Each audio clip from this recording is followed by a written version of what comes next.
Latest news updates కోసం ఇప్పుడే download చేసుకోండి మీడియా ఎఫెక్ట్స్ యాప్. గీత గారు అందరినీ ఆడుకుంటున్నారు ఇవాళ. అందరికీ నమస్కారం. I would like to appreciate and thank Hotstar for taking Kohbali up and streaming on their platform. అంటే ఈ సిరీస్ లో డైరెక్టర్ కానివ్వండి, డిఓపి కానివ్వండి, యాక్టర్స్ కానివ్వండి, అందరూ కొత్త వాళ్ళు. అంటే రవి ప్రకాష్ ఉన్నాడు సీనియర్ యాక్టర్, అంటే నాతో పాటు. మళ్ళీ నేను చిన్నప్పటి నుంచి వాళ్ళ నేను వచ్చినప్పటి నుంచి మేమిద్దరం ఒకే టైం వాళ్ళు. సో అలా ఇలాంటి అంటే ఇవాళ రోజున మన తెలుగు టెక్నీషియన్స్ అందరూ కొత్త వాళ్ళు.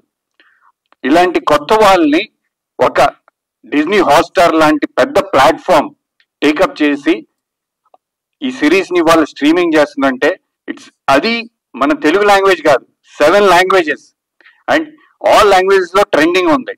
So I request media to support this young team. అంటే మనం మీడియా మీరు అందరూ ఇట్లాంటి టీమ్ సపోర్ట్ చేస్తే ఇంకా యంగ్ టాలెంట్ మన తెలుగు ఇండస్ట్రీలో నుంచి వస్తారనే నమ్మకం నాకు ఉంది. నేను సిరీస్ 2 సార్లు చూశాను, చాలా పర్ఫెక్ట్ గా ఉంది. రేవంత్ నాతో సినిమా చేయి, ఎందుకంటే నేనేం చెప్పలేను. I really love your work. He is very young and he has a long career. చాలా బాగా, I mean you are good. At the same time DOP Rohit Bachchu, excellent work. Then coming to actors, అందరూ కొత్త వాళ్ళు, కానీ వాళ్ళ పాత్రలో ఎంత కరెక్ట్ గా చేశారంటే, ఐ మీన్ అంటే చాలా ఫ్రెష్ గా ఉంది. ఇందాక రవి ప్రకాష్ దీంట్లో సేలువల్ ఫేసులు అవన్నీ పాతకాలం అయిపోయింది. ఇప్పుడంతా ట్రెండ్ మారిపోయింది. డిజ్నీ హాట్స్టార్ లాంటి ప్లాట్ఫామ్లు ఉన్నాయి. They will give us the break. So Ravi కానివ్వండి, and I mean I really loved your performance. Congratulations. I mean it's long waiting. మంచి యాక్టర్ కి ఇట్లాంటి బ్రేక్ వచ్చి రావాలి.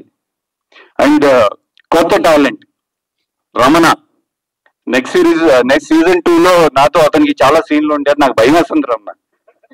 I mean it's such a good actor. I really loved his performance and I wish you all the best bro. అలాగే అంటే అందరి కొత్త వాళ్ళని నమ్మి ఈ ప్రాజెక్ట్ ని ముందుకు తీసుకెళ్లిన ప్రొడ్యూసర్ జోకి, రాజశేఖర్ గారికి, మిగతా ప్రొడ్యూసర్లందరికీ I mean congratulations and wish you all good luck. ఇలాంటి మంచి సిరీస్ రావాలి. మన తెలుగు ఇండస్ట్రీ ఆల్ ఓవర్ ఇండియానే కాదు, పాన్ వరల్డ్ మనం అట్లా వింగ్ స్ప్రెడ్ చేసుకుంటూ వెళ్ళాలి. Thank you. Thank you Venkat garu, thank you so much. And అలాగే క్రియేటివ్ ప్రొడ్యూసర్ విద్యాసాగర్ గారిని ఒక్కసారి స్టేజ్ మీదకి రావాల్సిందిగా కోరుకుంటున్నాం. విద్యాసాగర్ గారు, మీరు ఇందాక వచ్చారా స్టేజ్ మీదకి? వచ్చారా? ఫోటో కోసం వచ్చి వెళ్ళారా? ఓకే, మీరు ఏమన్నా